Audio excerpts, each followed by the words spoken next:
It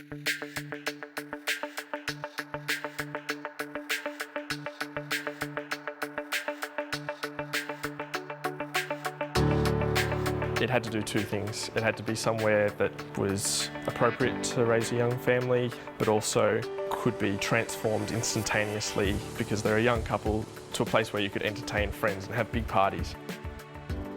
I have to say, and I think that they'd admit, that it was very much a learning process for them in terms of incorporating sustainable design measures.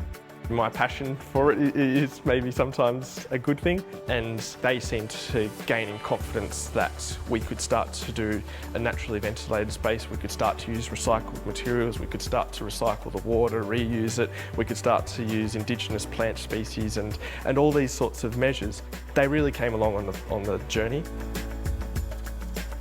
The idea is that the house itself is like a deciduous tree, so in summer the angle of the floating timber box above blocks out all summer solar radiation, so you don't get any of those heat loads that actually come into the space, and at the same time you can open up the whole house and let all the prevailing winds come through.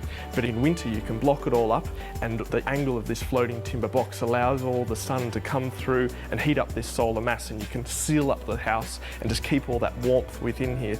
And then when it comes to the winds, that's where the orientation opens up here to the sea breezes, and that's why this brick spine wall comes through and blocks out the harsher winter winds. The most important part of creating a passive solar house is the thermal envelope.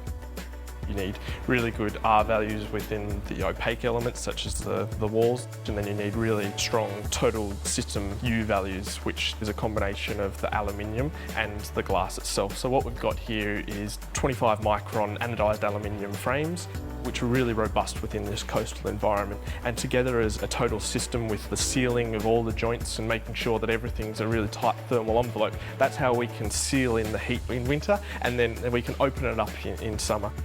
And operating the house in the right way, these glazing systems have really allowed you to look out and see an amazing view, but also have a really comfortable thermal environment. A big driver for me was, how do we really design our air conditioning? We think that we have to design environments that are 21 degrees Celsius to 24 degrees Celsius, and if you don't design within those parameters, then you can't make natural ventilation work. Well, that's absolute rubbish in my opinion. 99% of the year, you really don't need any air conditioning. So how do you design out those 1%ers and take something that's extremely uncomfortable and make it comfortable? So that's really about looking at adaptive comfort. So people, in terms of their thermal memory in summer, they can accept slightly higher temperatures and slightly different relative humidity conditions as opposed to they would in winter. So in terms of adaptive thermal comfort, what you're really wanting to do is get air movement and really make sure you don't expose yourself to those higher loads, which would typically make people uncomfortable. Hot air actually stratifies, so the idea of the stack effect is that heat load will actually stratify up and allow the cooler air to come through here. And there's a temperature sensor within this space, so that when it gets above 26 degrees Celsius, there's a mechanically assisted ventilators within the roof, so they start doing higher air changes per hour to really exhaust that air and bring that air movement through.